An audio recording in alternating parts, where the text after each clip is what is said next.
안녕하세요 여러분, 오늘 저는 지금 링컨 에비에이터를 만나고 있습니다. 자, 링컨의 프리미엄 3열 SUV 에비에이터는 사실 이제 이미 출시된 차량이고, 또 최근에는 이제 PHEV 사양도 출시가 되면서 국내 시장의 이 프리미엄 SUV 시장에서 더욱더 존재감을 제시하고 있는 모델입니다. 당초 이번 시승은 이제 PHEV를 좀 기대했지만 제가 아쉽게도 추첨해서 탈락하는 바람에 일반 가솔린 모델을 타게 됐고요. 대신 최상위 트림인 블랙 레이블 사양을 시승하게 되었습니다. 자, 오랜만에 만나게 된 이 차량이 과연 어떤 매력이 있고 또 어떤 가치가 있는지 다시 한 번 더 살펴보도록 하겠습니다.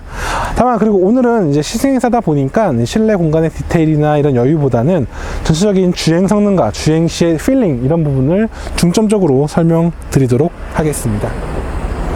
오늘은 이제 주행에 집중한다고 말씀은 드리긴 했지만, 어쨌든 이 차를 설명할 때에는 이 체격을 거론하지 않을 수가 없습니다.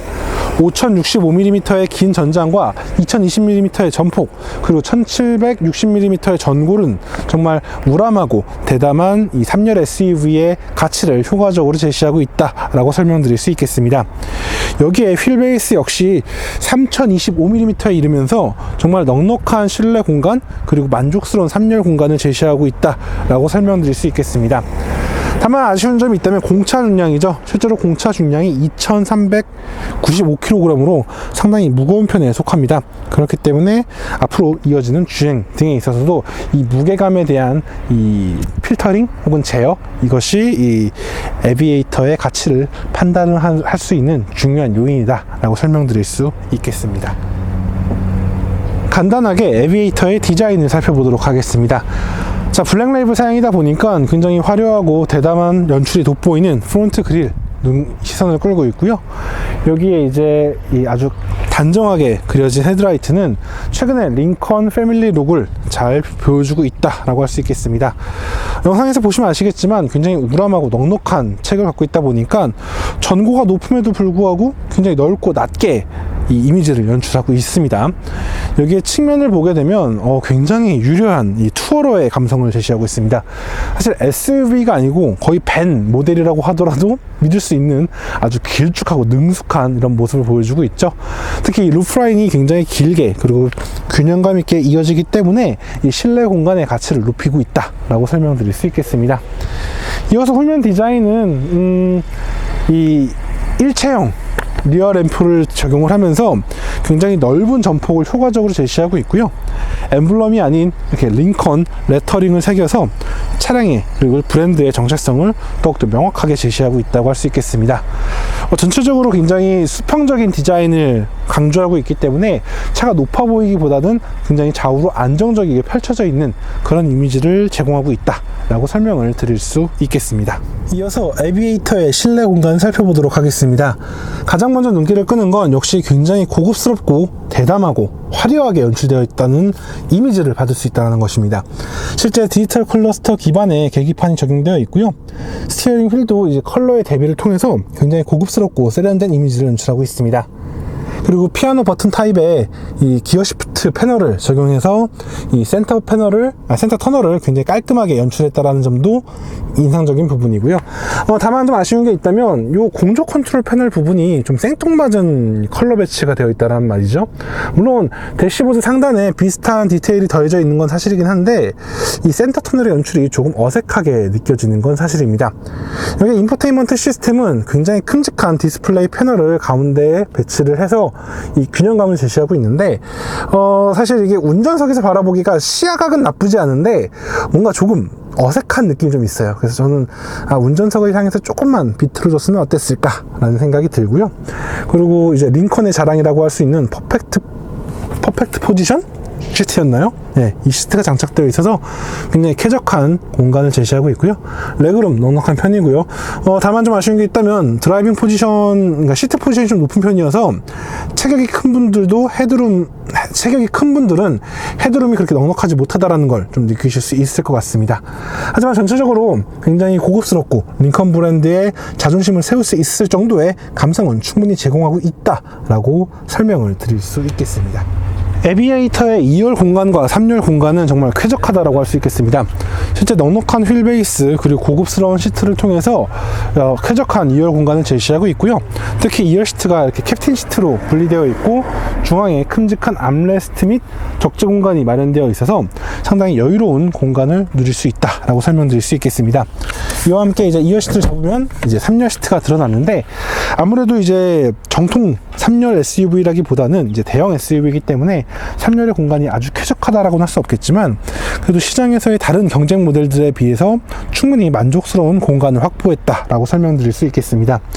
이와 함께 실내 곳곳에 적용되어 있는 레벨 L3D 사운드 시스템은 더욱더 풍부한 감성과 우수한 표현력을 바탕으로 아주 고급스러운 이런 실내 공간의 가치를 제공하고 있다라고 설명을 드릴 수 있겠습니다. 본격적인 주행에 앞서 파워트레인을 살펴보도록 하겠습니다. 최고 출력 405마력 PS 기준입니다. 그리고 57.7kgm의 토크를 제시하는 V6 3.0L 가솔린 터보 엔진이 자리하고 있습니다. 워낙 걸출한 출력을 제시하고 있는 엔진이고요. 이미 이제 컨티넨탈 등에서 한번 선보였던 엔진이기 때문에 엔진의 완성도라던가 주행 질감, 경쟁력 등에 있어서는 충분히 성숙된 엔진이라고 할 수 있겠습니다. 여기에 셀렉트 시프트, 10단 자동 변속기, 그리고 이 AWD 시스템이 더해지면서 아주 고급스럽고 넉넉한 이 중량급 이 SUV의 그런 표본을 제시하고 있다라고 설명드릴 수 있겠습니다. 참고로 공인 연비는 8.1km/L고요. 도심과 고성 연비는 각각 7.0 그리고 10.0km/L로 아무래도 성능이라던가 체급 이런 것들을 고려했을 때 뭐 적절한 구성을 갖추고 있다라고 설명을 드릴 수 있겠습니다. 자, 그럼 지금부터 링컨 에비에이터 블랙 레이블 함께 주행을 하면서 실제 주행 환경에서, 시승 환경에서 어떤 모습을 보여줄지 함께 좀 살펴보도록 할게요. 사실 저는 드라이빙 포지션이랑 시야를 굉장히 좀 중요하게 여기고 매번 시승할 때마다 그런 부분을 좀 말씀을 드렸던 것 같은데, 그런 관점에서 사실 저는 이 링컨 에비에이터를 그리 선호하지 않는 게 사실입니다. 여러 이유가 있을 거예요. 가장 큰 이유는 일단 드라이빙 포지션이 너무 과도하게 높다라는 거죠. 물론 이해는 돼요. 이 링컨 에비에이터라는 자동차 자체가 픽업 트럭이 워낙 발전된 이 미국 시장을 위한 차량이잖아요. 그렇기 때문에 어느 정도는 그런 느낌을 제시하려는 그런 모습? 이런 것들이 있다라고 생각을 하는데, 이게 문제가 뭐냐면 사실 이 운전자의 허리, 그러니까 운전자의 가슴보다 이 대시보드가 더 아래에 있어요. 통상적으로 뭐 체격에 따라서 다르긴 하겠지만, 특히 이제 평균적인 체형이 넘게 되면은 운전자의 명치 부분이랑 거의 대시보드가 동일한 수준이에요. 이 얘기는 무슨 얘기냐면, 운전자 상반신 대부분이 이미 다 이 스티어링 위쪽에 있다는 얘기죠. 이게 무슨 얘기냐면, 체격이 크신 분들 같은 경우는 전방이요, 이 선바이저 있죠, 선바이저의 시야 가립니다. 그러니까 애초에 이 정도 모습이었으면은 차라리 루프를 더 높게 만들었으면 모르겠는데, 루프는 루프대로 굉장히 날렵하게 만들었단 말이에요. 그러니까 바디는 굉장히 두껍고 루프는 얇게, 윈도우 라인은 굉장히 얇게 만들었단 말이에요, 체급에 비해서. 그러다 보니까는 뭔가 좀 언밸런스한 느낌이 있는 거예요. 차라리 시트가 좀 더 낮고 그랬으면은 살짝 대시보다 좀 높게 느껴지지만 갇혀있는 느낌이지만 굉장히 큰 그런 고급스러운 요소를 몰고 있다는 느낌이 들 텐데, 지금 이 느낌은 아무리 느껴도 픽업 트럭이에요. 그냥 이게 뭔가 럭셔리 브랜드의 SUV라고는 하지만 글쎄요 라는 생각이 너무 많이 드는 거죠. 이건 제 개인적으로는 좀 아쉬운 부분이에요. 다만 이제 좀 체격이 작으신 분들, 그런 분들은 이 큰 차가 좀 부담스러울 수 있잖아요. 그런 부담을 확 낮춰주는 매력은 있어요. 왜냐면 위에서 내려다보기 때문에 차의 대부분이 잘 보여요. 운전석 사이드미러가 좀 이 배율이 좀 높은 배율이어가지고 좀 시야가 좁긴 하지만 전체적으로 굉장히 잘 보이거든요. 이렇게 살펴보기가 이런 식으로. 근데 자동차 운전 익숙하신 분들, 혹은 이런 큰 차가 익숙하신 분들에게는 되려 좀 마이너스죠. 왜냐면 저 같은 경우도 지금 앞에 보이는 앞에 보이는 시야에서 지금 뭐 영상이 어떻게 나올지 모르겠지만, 제가 볼 수 있는 전방의 절반이 이 실내 요소로 가려져 있어요. 이미 높은데도 불구하고. 사실 시트가 높다라는 얘기는 시야가 그만큼 넓다라는 얘기거든요. 그런데 막상 제가 느꼈을 때, 저처럼 좀 키가 좀 큰 사람이 탔을 때는 이 대시보드부터 본까지가 시야를 가려요. 반대로 넓은 시야를 제공하는 게 아니에요. 그러니까 되려 정말 뭐 카마로라던가 M3 같은 그런 스포츠카들만큼의 이 윈드실드 시야밖에 확보가 안 되는 거예요, 저는. 왜냐면 윈드실드가 지금 제 시선이 지금 아마 이 액션캠이랑 거의 비슷할 것 같은데, 이 카메라에서 보여지는 시야가 보시면요, 저 잠깐 볼 텐데 상당 부분이 이 실내 공간 요소밖에 안 들어와요. 시선이 내가 봐야 될 건 이 앞 공간인데. 네. 그래서 이거는 좀 아쉬운 느낌이 좀 있어요. 물론 체격이 좀 작으신 분들에게는 이제 시선 높이가 낮아지니까 전방이 많이 보이긴 할 텐데, 그러면 또 이제 긴 보닛으로 또 이제 차가 안 보이겠죠, 반대로. 그러니까 이런 요소들이 조금 인체공학적인 게 좀 부족하지 않았나? 라는 생각이 좀 들어요. 드라이빙 포지션만. 벌써 이 얘기로만 4분을 떠들었네요. 그리고 확실히 시트는 매력적입니다. 퍼펙트 포지션 시트는 정말 디테일한 부분까지 설정이 가능하고요. 반대로 내가 뭘 조작을 안 했지? 생각이 들 만큼 아주 입체적이고 효과적인 이 드라이빙 포지션 셋업이 가능을 해요. 그리고 이 시트의 느낌이라던가 가죽의 질감 굉장히 고급스러운 편이고요. 그리고 조금은 단단한 느낌은 있고, 또 이 등받이 시트가 좀 작게 느껴지는 부분도 있긴 하지만 전체적으로 인체공학적이고, 그리고 분명 경쟁 시장에서 경쟁자들에 대비해서 어필할 수 있는 그런 매력적인 요소로 만들었다라는 건 확실하게 느껴지고 있습니다. 이런 부분은 긍정적이죠. 그리고 이제 이런 각종 컨트롤 패널이라든가 요소들은 굉장히 손이 닿기 좋은 데에 있어요. 그래서 누구라도 쉽게 다룰 수 있다라고 설명을 드릴 수 있겠고요. 다만 이 키보드 피아노 타입의 이 기어 시프트 패널은 여러 생각이 들게 해요. 나쁘지 않아요. 나쁘지 않은데 좀 번거로운 건 있어요. 그리고 깔끔한데 우와 좋다 이런 느낌은 또 없는 거예요. 이게 되게 애매해요. 그러니까 오케이 인정 이런 느낌? 이 정도의 느낌이어서 그래 링컨은 원래 버튼식이었으니까 그럴 수 있지 라는 생각이 있어서 그냥 그렇다 하고 넘어갈 수 있는 요소인 것 같아요. 근데 뭐 어차피 패들 시프트가 있으니까요. 네, 운전자에겐 크게 거부감이 없는 부분이고, 다만 좀 유의하실 게 제가 이따 다시 한번 말씀드리긴 할 건데, 이게 반응이 좀 느려요. 네, 변속 반응이 좀 느리기 때문에 그 부분 좀 아쉽다 라고 설명드릴 수 있겠습니다. 자, 이제 좀 파워트레인을 좀 살펴보도록 할게요. 자, V6 3.0 트윈터보 가솔린 엔진입니다. 이 엔진은 이미 컨티넨탈 등에서도 사용이 됐었고요. 이제 제가 오늘 타보지 못하는 PHEV에도 기본적으로 장착되어 있는 그런 엔진이죠. 405마력과 아주 이제 걸출한 토크를 제시하는 두터운 엔진이라고 할 수 있겠는데, 확실히 힘은 좋아요. 힘도 좋고 토크도 좋아서 이제 아마 2차 뒤에 뭔가 견인고리를 활용해서 트레일링을 한다거나 아니면은 뭐 많은 사람과 많은 짐을 적재하고 달리기에도 나쁘지 않겠구나 라는 생각이 명확하게 들어요. 다만 좀 아쉬운 게 있다면 사실 이 차는 럭셔리, 약간 프리미엄 브랜드의 차량이잖아요. 저는 그러면 좀 더 차량의 움직임이 안정적이고 부드럽고 고급스러워야 된다 생각을 해요. 이 차는 좀 경박합니다. 엑셀러이터 페달을 밟았을 때 스로틀을 좀 많이 열어주는 스타일이에요. 그러다 보니까는 초반 밟을 때 좀 울컥울컥하는, 가뜩이나 성능도 좋은데, 그러니까 성능이 좋은 건 알겠는데 그 성능 좋은 걸 너무 과하게 연출하고 있다? 라는 생각이 좀 들어요.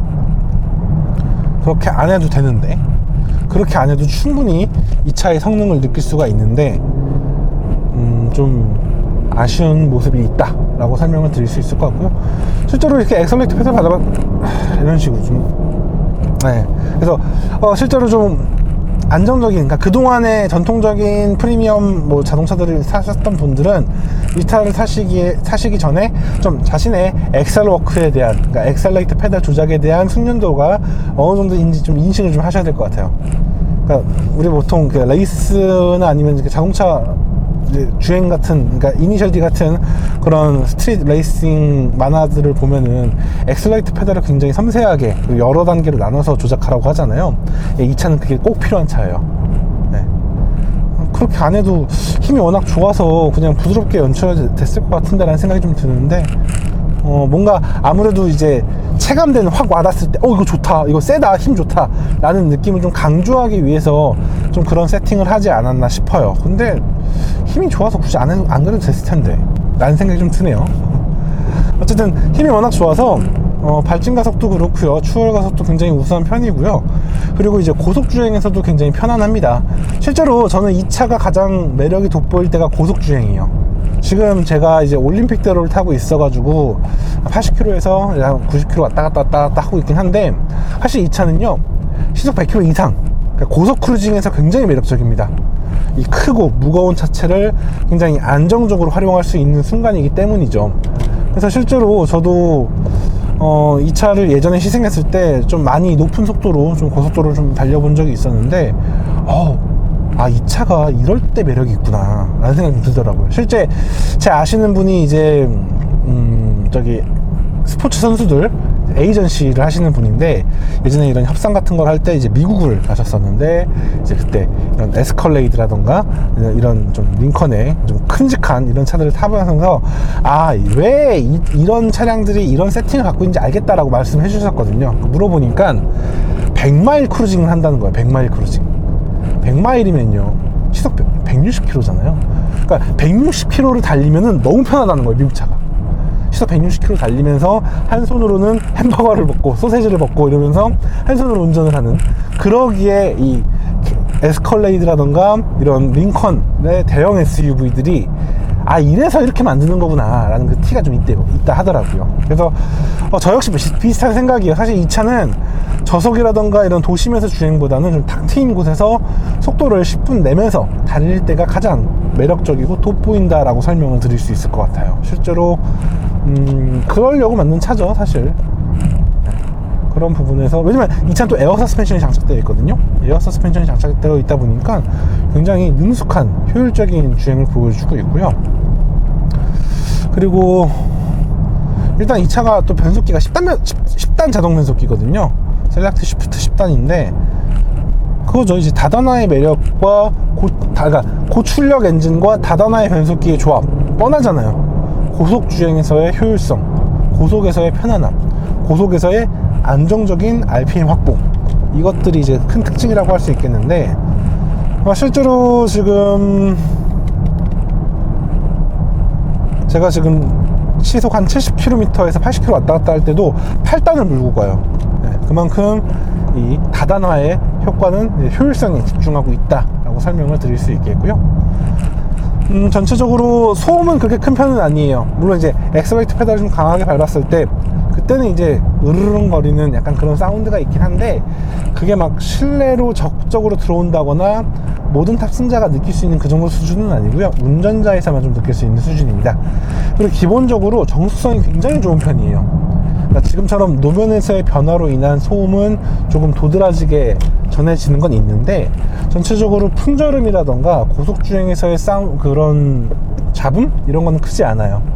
실제로 지금 제가 이 촬영을 위해서 마운팅을 하다 보니까 이 선루프 커버를 좀 열어놓고 있는데, 이 위에서 조금 바람 소리가 새어 들어오는 것 외에는 전체적으로 굉장히 쾌적하고 정숙하다라고 설명을 드릴 수 있을 것 같아요. 게다가 앞서 말씀드린 것처럼 좀 발진 가속에서 좀 울컥울컥 가는 그런 출력의 과도한 전개에 비해서 속도가 좀 높아지게 되면은 출력이 굉장히 부드럽게 전개가 돼요. 그래서 부드럽게 전개가 되면서도 운전자가 원하는 만큼 출력이 아주 능숙하게 꾸준히 발산이 되기 때문에 이런 매력이구나 라고 생각이 되는 그런 모습을 보여준다 라고 설명드릴 수 있을 것 같습니다. 차량의 움직임을 10단 변속기 좀 얘기 좀 할게요. 10단 변속기는 기본적으로 굉장히 능숙한 편이에요. 변속 속도도 나쁘지 않고요. 변속 반응이라던가 변속의 그런 타이밍, 이런 것도 굉장히 익숙하고 능숙한 모습입니다. 그래서 실제로 주행을 하는 상황에서 이 변속기에 대해 특별히 신경을 쓴다거나 의식할 일은 없는 것 같아요. 다만 이게 그건 좀 있어요. 수동 변속을 하게 되면요, 분명 패들 시프트에 대한 반응은 있는데, 이게 지금 RPM 변화랑 이 시프팅이랑 동시에 이루어지는 건 맞아요. 그러니까 패들 시프트 조작에 대한 반응은 굉장히 빠른 편이에요. 근데 변속을 한 다음에 다시 출력을 이어주는 시점이 좀 느려요. 그래서 이게 굉장히 부드러운 것 같으면서도 약간 조금은 이래저래 아쉬운 모습이 좀 있어요. 하지만 굉장히 부드러워요. 굉장히 부드럽기 때문에 이게 정말 편안하게 타는 차다. 편안하고 그냥 이동수단으로서 굉장히 매력적인 그런 세팅을 갖고 있다 라고 설명을 드릴 수 있을 것 같고요. 그래서 개인적으로는 뭐 크고 여유로운 차에 적합한 세팅이다 라고 설명을 드릴 수 있을 것 같아요. 자, 차의 움직임은요 좀 여러 가지 생각이 드는데 일단 무거워요. 차의 무게감이 주행을 하는 내내 좀 느껴지는 편이에요. 사실 저는 주행을 하는 상황에서 운전자가 차의 체격 그리고 무게를 크게 느끼지 않는 차가 좋다라고 생각을 하는 편인데 이 차는 좀 반대예요. 실제로 주행을 해보면 차가 크다는 게 온몸으로 전해져요. 온몸으로 전해지는 게 조향 시에 리어가 따라오는 속도라던가 아니면 그때 이 무게중심의 변화 이런 것들이 좀 크게 느껴지는 편이어서 운전자가 맞다 나는 큰 차를 타고 있어 라고 지속적으로 인지하게 된다는 거죠. 물론 이게 나쁜 건 아니에요. 성향인 거죠, 성향. 왜냐면은 큰 차는 그만큼 큰 무게감을 숙지를 하고 인식을 하고 있어야 안전한 주행이 가능하거든요. 물론 뭐 제 개인적 취향은 아니라는 거죠, 그냥. 그죠? 어쨌든 이제 주행을 하다 보면은 일단 스티어링 휠은 되게 가벼운 편이에요, 차 움직임에 비해서. 근데 이 조향을 연이어했을 때 차가 크게 움직이는 이런 느낌이 좀 들죠. 그러다 보니까 이제 사실은 적극적인 어프로치보다는 좀 더 여유롭고 이제 편안한 주행에 초점을 맞춰지게 되는 것 같아요. 그러니까 좀 다른 거죠, 느낌이. 그래서 정말 그냥 편하게 한 손으로 그냥 이렇게 물도 마시고 뭐 간식도 먹고 뭐 핸드폰도 잠깐 이렇게 알람 같은 거 좀 끄고 에어컨도 조작하고 이러기엔 너무 편한 거예요, 차가. 대신 이제 유의하실 점은 이제 차선을 급작스럽게 바꿔야 된다거나 아니면은 좀 제동 상황이 좀 제동 페달을 좀 깊게 밟아야 될 때, 이럴 때는 차의 무게감이 좀 쏟아지는 느낌이 좀 있어요. 그러니까 차가 크고 길잖아요. 그러니까 제동을 했을 때 이렇게 차의 무게가 앞으로 쫙 하고 쏠리는 느낌이 좀 있어요. 만약에 후륜 브레이크 쪽을 좀 더 밸런스를 뒤쪽으로 좀 가져가 줬으면 아마 그런 느낌은 크게 와닿지 않을 것 같은데, 이 차는 약간 아마 브레이크 밸런스가 앞쪽에 좀 있지 않나 싶고요. 그래서 사실은 일상적인 주행을 할 때는 뭐 제동을 할 때 그렇게 크게 무게감이 느껴지지는 않는 편이에요. 그냥 되게 부드럽고 그냥 다루기 좋은 그런 느낌이 있는데, 이제 급작스러운 제동을 한다거나 아니면 빠르게 조향을 한다거나 이런 상황에서 좀 무게가 크게 느껴지기 때문에 좀 유의를 하셔야 될 것 같아요. 그러니까 이 차를 타기 전에, 이 차를 좀 타시면서 이 무게에 대한 인식, 무게에 대한 적응, 그리고 이 무게를 다스리는 방법, 이런 것들을 좀 익숙해지시면은 굉장히 다루기 좋은 차예요. 대신 그런 것들이 없는 상태에서 이 차를 타시면은 급제동 시에 하는 그런 자기 스스로를 돌아보시게 될 거예요. 한편 지금 이 차는 어쨌든 프리미엄 브랜드의 차량이고요. 그리고 또 블랙 레벨, 이제 최고 상위 블랙 레벨 최상위 트림이기 때문에 굉장히 화려한 요소들이 잘 갖춰져 있고요. 안전 및 편의 사양에서도 굉장히 다양한 매력을 보여주고 있습니다. 그렇기 때문에 뭐 기술적인 부분에서도 사실 미국 차 이러면은 투박하잖아, 좀 거칠잖아 라고 생각하실 분들이 많을 텐데, 분명 이 차를 타시면 미국 차 꼭 그런 거 아니구나 라는 생각을 하시게 될 거예요. 괜히 링컨과 캐딜락이 이 미국을 대표하는 프리미엄 브랜드가 아니다 라고 말씀드릴 수 있겠죠. 물론 캐딜락이 들으면 이 얘기를 좀 싫어하겠지만 말이죠. 왜 우리 링컨이랑 같이 묶어? 라고 하면서. 어쨌든 캐딜락이 조금 더 스포티한 느낌을 제시하는 그런 아메리칸 프리미엄이라고 한다면, 이 링컨은 정말 장거리 주행을 하면서 여유롭게 달릴 수 있는 그런 전형적인 미국식 장거리 투어러 뭐 그런 느낌이 좀 있는 차예요. 그래서 이런 특성을 좀 차이를 고려하셔가지고 나는 좀 더 여유롭고 넉넉한 차가 필요해 라고 하신다면 이 에비에이터가 좀 더 매력적일 것 같고, 아니야 나는 그래도 드라이빙을 좀 더 적극적으로 하고 싶어 라고 하신다면 캐딜락 CT6가 이제 좀 더 합리적인 선택일 거라는 생각이 들어요. 왜냐면은 주행을 해보시다 보면요, 이 차는 이제 에어 서스펜션을 기반으로 전체적으로 큰 너울을 그려가면서 이렇게 편안한 주행을 제시를 하고 있고요. 캐딜락 같은 경우는 이 CDC라고 하는 이제 MRC의 하위 버전이라는 그런 서스펜션을 통해서 굉장히 스포티하고 일체감 있는 움직임을 좀 제시를 하거든요. 그래서 그런 차이가 좀 있어요. 그래서 대형 SUV에게 어떤 걸 바라느냐, 미국식 SUV에게 어떤 걸 바라느냐에 따라서 딱 선택지가 나뉘는 그런 차량이라고 할 수 있겠고요. 그리고 특히 이제 고급스러운 실내 공간에서의 쾌적한 여유, 이런 거를 바라신다면 에비에이터 쪽이 좀 더 매력적이라고 생각이 들어요. 네, 그런 부분은 에비에이터의 매력이라고 할 수 있겠고요. 그리고 어쨌든 이제 에비에이터를 사시게 되면은 이제 같은 링컨 동호회 분들의 열렬적인 그런 응원과 서포트, 그리고 함께 으쌰으쌰하는 그런 분위기까지도 얻으실 수 있거든요. 그런 부분도 또 매력 포인트라고 할 수 있겠죠. 그리고 이제 전체적으로 주행을 해보시게 되면은 확실히 이게 높은 시트 포지션의 매력도 있어요. 높은 시트 포지션의 매력이 분명 있는 편이긴 한데, 저처럼 이제 낮은 시트 포지션을 좋아하시는 분들은 약간의 시간이 좀 필요하겠다라는 생각이 들고요. 그리고 제가 이제 주행을 하면서 이제 음악을 직접 틀어드리지 못하겠지만, 이 차에는 지금 레벨 3D 사운드 시스템이 적용되어 있고, 굉장히 다채로운 이 스피커가 곳곳에 적용이 되어서 정말 입체적이고 풍부한 사운드를 제공을 합니다. 실제로 저는 이제 시승을 하면서 그 사운드를 좀 들어봤는데 굉장히 고급스럽고 굉장히 풍부해요. 그러니까 벤츠의 부메스터, 뭐 캐딜락의 파나레이, 뭐 여러 입체적인 그런 거 많잖아요. 좋은 것들. 그러니까 그런 사이에서 뭐 이게 최고다 라고 할 수는 없겠지만 매력이 있어, 좋아, 괜찮네, 이것도 좋네, 추천할 만하네 라고 말할 수 있을 만큼의 그런 쾌적함은, 그리고 고급스러움은 충분히 갖추고 있다 라고 설명을 드릴 수 있겠고요. 그리고 사실 요새 차박이라던가 오토캠핑이라던가 그런 좀 레저 활동이 되게 많잖아요. 사실 이 차가 그거에 굉장히 잘 어울린다라고 생각을 해요. 적재 공간도 굉장히 넓고요. 그리고 견인 능력이라던가 혹은 사륜구동 시스템, 그리고 높은 지상고, 뭐 이런 것들이 어떻게 보면 그런 다양한 레저 활동과 아웃도어 활동에 굉장히 최적화되어 있는 플랫폼이라고 할 수 있겠죠. 그렇기 때문에 좀 그런 활동의 파트너를 고민하시면서도 난 그런 좀 럭셔리한 차가 좋아 라고 하신다면 이 차 괜찮을 것 같아요. 왜냐면 사실 이급의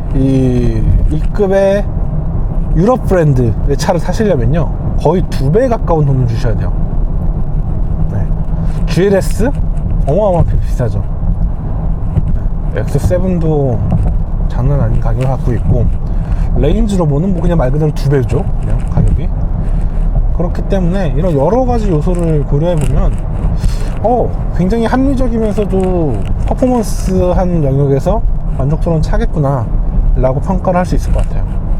물론 그렇다고 이 차가 단점이 없는 건 아니에요. 실제로 좀 낮은 속도, 그러니까 시속 80km 이하에서 이렇게 주행을 하다 보면은 이 노면에서 올라오는 스트레스가 좀 있어요. 네, 노면에서 좀 둔탁하게 올라오는, 투박하게 올라오는, 이게 약간 링컨 차들의 특징인데, 약간 그러니까 아무리 고급스러운 지향점을 갖고 있는 차를 타더라도 픽업 트럭 타는 느낌이 좀 있어요. 이게 뭐 좀 근본적인 이야기를 하긴 해야겠지만, 어쨌든 약간 좀 픽업 트럭을 타는 느낌이 좀 있어가지고, 이게 저속에서 도심 주행이 많으신 분들은 약간 스트레스로 다가올 수도 있겠다 라고 좀 설명을 드릴 수 있을 것 같고요. 하지만 이제 좀 고속 주행이 많으신 분들, 그리고 그런 다양한 뭐 지방이나 이런 데 좀 다니시는 분들에게는 굉장히 쾌적한 그 트랜스포터의 개념으로서 존중받을 수 있는 그런 차량이겠다 싶어요. 그러니까 간단히 그거죠. 이제 이 차를 갖고 저기 좀 강원도나 뭐 충청도권이나 아니면 그 이상 뭐 전라도권이라던가 부산 경상도권이나 이런데 좀 장거리 투어를 가신다, 아니면 그런 데로 골프장을 가신다. 오늘 내가 일가 친척들 데리고 저기 남해에 놀러 가겠다, 이럴 때는 최고의 차예요, 이 차가. 근데 이 차를 갖고 서울 안에서 움직이신다거나 아니면 서울 안에서 뭐 파주나 아니면 양평 이런 정도의 거리를 다니시기에는 조금 아쉽죠. 왜냐면 지금처럼 좀 사실 70km, 80km 정도면 그렇게 낮은 속도는 아닌데도 이때에도 되게 좀 덜컥덜컥하는 그런, 흔히 말하는 좀 투박한 그런 좀 느낌이 있어서 조금 아쉽게 느껴진다라고 설명을 드릴 수 있을 것 같아요. 그리고 효율성에 대해서 좀 얘기를 안 할 수가 없을 것 같아요. 사실 이 차의 가장 큰 단점 중 하나가 효율성일 거예요. 실제로 이 차의 효율성은 정말 많이 안 좋아요. 네. 생각보다 많이 안 좋아서 실제로 공인연비도 8.1km/L고, 그리고 실제로 주행을 하더라도 두 자릿수 연비가 보이는 게 좀 힘들어요. 고속 주행 아니면은, 그러니까 고속도로 주행에서도 쉽지 않거든요. 그래서 가솔린 SUV의 정말 전형적인 인식을 보여줄 수 있는 차라고 할 수 있겠는데, 대신 더욱더 합리적인 가격과 그리고 다채로운 안전사양, 그리고 강력한 성능, 그리고 가솔린 SUV 특유의 그런 선형적이고 아주 세련된 출력의 전개, 이런 것들을 좀 요구하시고 원하시는 분이라고 한다면 아주 매력적인 차량이 될 수 있겠다라고 설명을 드릴게요. 참고로 이 차의 가격은 이제 8천만원대 중반부터 9천만원대에 포진되어 있는데, 겹치는 차가 진짜 딱 캐딜락 XT6예요. 정말 기가 막히게 겹쳐요. 캐딜락이 이제 8천만원대인데 대신 이제 좀 차이가 있죠. 이 차는 좀 더 장거리 투어러에 가깝고, XT6는 좀 더 능동적인 이 주행을, 정말 말 그대로 스포츠 비클에 대한 좀 강점이 좀 있고, 그리고 이 차 같은 경우는 이제 고속 주행에서 정말 탁월한 매력이 있고요. XT6는 좀 올라운드에서 안정적이면서 좀 스포티한 그런 느낌을 줄 수 있는, 약간 완전히 좀 차이가 있어요. 같은 아메리칸 프리미엄에도 불구하고 완벽하게 두 차가 다른 지향점을 갖고 있기 때문에 단순히 이제 가격이 비슷하니까 이 두 차 중에 하나 골라야지 라고 생각하면 절대 안 돼요. 완전 차가 다르기 때문에 직접 경험해 보셔야 돼요. 그래서 공간과 장거리 여정에서의 편안함을 원하신다면 이 차, 그리고 난 좀 더 능동적이고 스포티한 걸 좋아해 라고 한다면 XT6가 이 가격대에서 가장 합리적인 선택이라고 할 수 있겠고, 이제 디젤까지 확장을 해보면 그 차가 있죠. 투아렉. 네, 투아렉이 있습니다. 투아렉이 있고, 이제 GV90가 있겠죠.